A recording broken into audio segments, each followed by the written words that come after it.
You know what happened. The humiliation wasn't only exposed to others, it settled inside you, and that hurts more than any other's gaze. The other scoffs, the other laughs, the other ignores. You feel the internal wound open, pulsating, and you justify, forgive, silence, comply. The repetition is clear. The cycle continues. The external pain transforms into an internal echo. Self-respect fades away. There's no relief in your waiting. There's no comfort in your justifications. The truth is that you maintain this relationship with humiliation. It persists because you allow it, not because it's strong, but because you don't cut it off. When someone disrespects you, the action is simple. When you accept it, the explanation becomes complex. You keep trying to understand what doesn't need to be understood. It's a trap. The fact is that those who care act, those who respect sustain, and those who do nothing leave you in silence. If you need to strive not to lose, you've already lost. If you need to compete for attention, you're already in the background. If you beg for recognition, that is not a relationship. It's a wear and tear. You're not trapped. You are standing still, and standing still is also a choice. This is the reality. The humiliation persists because change isn't convenient for those who feed off your submission. As long as you remain available, the scenario remains functional. For the other, you don't need more time. You don't need more empty dialogues. You don't need more broken promises. You need to decide if you will continue accepting this internal pain as part of who you are. There is no comfortable end here. There is only the point where you decide to stop, and that point does not come by itself. What you don't realize is that the humiliation goes beyond what the eyes can see. It is a shadow that sets in, a poison that silently infiltrates your mind. The image of the other laughing, mocking, becomes a mantra of self-deprecation. With each memory, each moment that you submit, a fragment of your inner worth is taken away, and the cycle perpetuates. You allow this wound to open more and more. The pattern repeats, becomes the norm, and slowly, you convince yourself that this is the only reality you have. Unfulfilled promises pile up like the wreckage of a dream. There is no trace of respect when waiting becomes your only company. You try to rationalize, tell yourself things will change, that one day things will be different. But time passes and nothing changes. And this inertia transforms into a burden, a construction of expectations that only aggravates your pain. You fall apart, but maintain the illusion of stability. It's easier to stay than to face the stark reality. The willingness to be treated with disdain has become your new identity. Every time you accept less than you deserve, something inside you dims.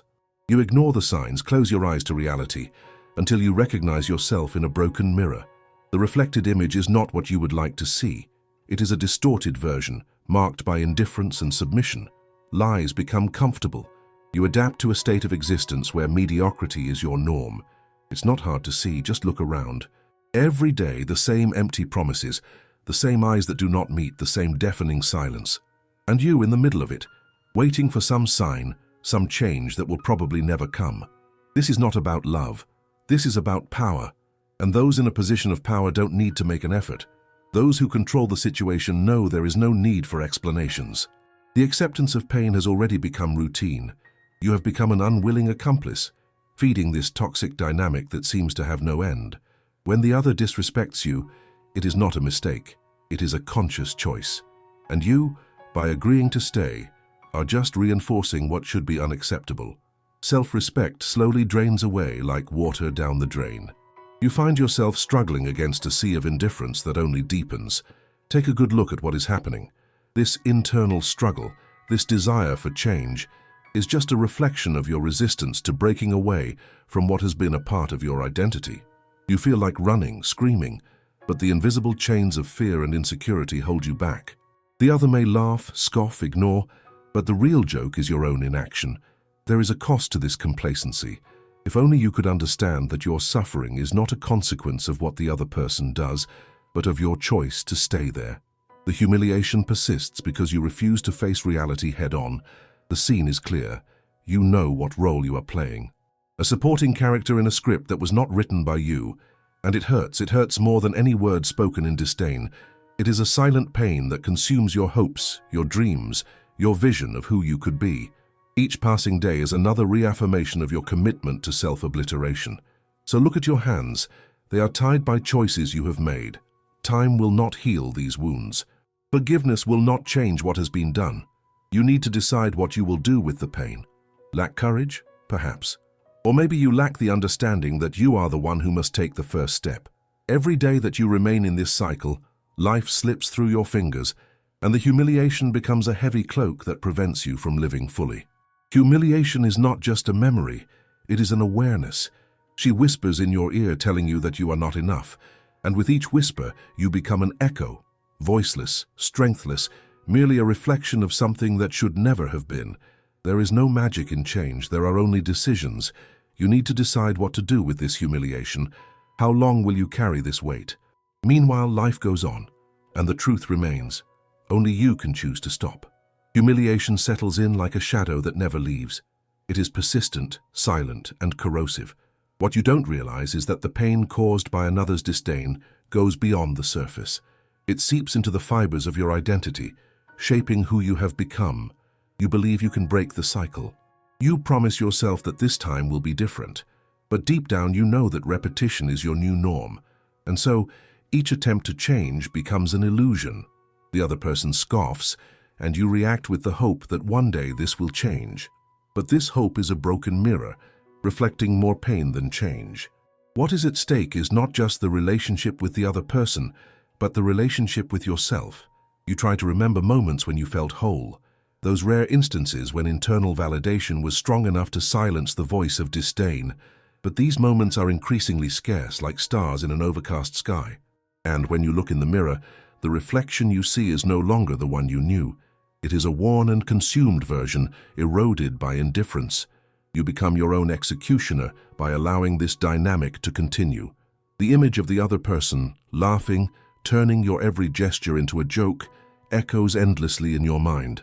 Dismantling this requires courage. Courage that seems out of reach. You may have lost the ability to believe that you deserve something better. Words lose their meaning, as do gestures that should represent affection and consideration. What you receive in return is indifference disguised as presence. Over time, you begin to internalize this disdain. It becomes part of your inner dialogue. The voices that tell you that you are not good enough, that you don't deserve true love, grow stronger. You convince yourself that there is no way out. The cycle becomes a trap that seems comfortable, but actually consumes your essence. But now, think. What if the weight you're carrying is not yours? What if all these insecurities and fears are projections from someone who has no right to define who you are? Every moment you choose to submit is a surrender to what should not exist. The other person might laugh, but the real joke is your inability to self-preserve. You commit to maintaining a relationship with humiliation without even realizing it. The normalization of this behavior is what makes everything even more painful. You see yourself trapped in a script you didn't write, a secondary character who doesn't star in your own life. It's time to confront this reality. The pain that accumulates is not just a mark left by the other.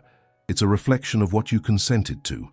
Every time you accept less than you deserve, every time you settle for what is offered, you lose a bit more of yourself. And the question that persists is, until when? This choice to remain is not just about having or not having control over the situation. It's about learning to value yourself. Life is not a game where you should wait for others to act fairly. The respect you seek begins with yourself. It is a painful but necessary process. When you decide to look within, you begin to unravel the ties that humiliation has woven. Each step away from silence is a return to your voice. You no longer need to hide. You no longer need to justify your pain. Change will not come from the other. It must arise from within. The first move can be difficult. It is like walking through unfamiliar terrain, but the great truth is that as long as you continue to allow this dynamic to exist, your life will be a series of repeated cycles. You will become a hostage to something that holds no power over you, except the power you grant it. It's not easy to recognize that pain can become a pattern while you remain inert, but the reality is clear. The real suffering comes from your choice to continue in this maze, and the decision to break out of this cycle is exclusively yours. This moment of rupture doesn't need to be dramatic. Sometimes it can be as simple as deciding that you will no longer accept disdain. You can choose to walk away, and by doing so you will see that the weight begins to lighten. Broken promises lose their force. What once seemed like a prison now transforms into an open door. The invisible chains you feel are created by your own belief that you cannot escape. When you decide to break free, everything that was built to imprison you begins to crumble. This process is not easy, but it is the path many avoid out of fear of the unknown. If you allow yourself, you can find a new reality. One where humiliation does not define who you are, a place where you learn to take care of what is yours. And in this space, the pain doesn't disappear, but transforms into a wisdom that you carry forward. The first step is difficult, but not impossible. And when you finally decide to stop, life gains a new meaning. Instead of being an echo, you become a voice. Reality has already been presented. In this new space, pain begins to be seen not as a sentence, but as a warning, a signal that echoes in your mind, asking for attention, demanding action. You feel more alive when you realize that humiliation is not an indelible mark, but a necessary lesson to avoid the traps of submission. When reality becomes clear, you observe the pattern anew. Interactions that once seemed normal now reveal their true colors. Contempt disguised as care, smiles that hide laughter, promises that were never made. Each of them serves as a broken mirror, reflecting a part of you that had been forgotten. The echoes of disdain begin to dissipate when you decide to listen to your own voice, your own truth. The internal struggle that once seemed insurmountable starts to be seen as a battle to be won, a confrontation with what has always been unacceptable. When you choose to look inside, you discover that there sits a strength you never imagined you had. Every step forward requires courage, and for a moment you hesitate. The fear of the unknown is still strong. It is tempting to remain in the comfort zone, even though it is filled with pain. But then you remember, it is not simply about breaking out of a cycle, it is about taking the reins of your life. You realize that the other never had power over you. The power has always been in your hands. The illusion of the other's control was based on your willingness to accept the unacceptable. Now, by recognizing this, you are ready to transform pain into wisdom. Each day, life offers new opportunities to redefine your boundaries. Interactions that were once laden with humiliation can now be tested against your new perspective. You find yourself developing a critical eye. The respect you seek begins to manifest through self-appreciation. Discovering internal value is an ongoing process. It isn't a magical transformation, but a solid construction. By facing each situation with honesty, you start to outline your identity. A new self, strengthened by the rejection of what no longer serves. You start making different choices in daily interactions. It is not an act of rebellion, but of self-care. Refusing to settle for less than you deserve is not just a right, it is a duty to yourself. The respect you have worked so hard to regain becomes the foundation of your new behavior. Thus, every time someone tries to undermine you, you not only recognize it, but distance yourself. The response does not come from combat, but from clarity. Understanding that you do not need to protect those who do not value you, reality imposes itself, and the change happens without you needing to force it. Like the sun rising after the storm, hope is renewed. The life that once seemed stagnant now pulses with possibilities. The path ahead may not be linear, but each detour brings new understanding, a new chance to affirm who you are. The silence that once suffocated is now filled with new voices. Yours. A voice that claims space, that is not afraid to express itself. And as you navigate this new phase, the old wound begins to heal. The echo of humiliation transforms into a reminder of resilience. You realize that the battle is not against someone else, but against what you allowed. Pain may have been part of your story, but it does not need to be your destiny. Thus you build a new narrative, one where strength and vulnerability coexist in harmony. Each day, the certainty that you deserve respect solidifies. The words that once hurt you are now just distant echoes, and in this space of freedom, life begins to have a new meaning. You are no longer an echo, you are an active voice, and reality is in front of you, clear and defined. Change is not easy, but it is possible. Each step, no matter how small, represents an affirmation of your worth. Humiliation, although it may still whisper, will no longer shape who you are. You have decided to stop, and in deciding you have begun to live again.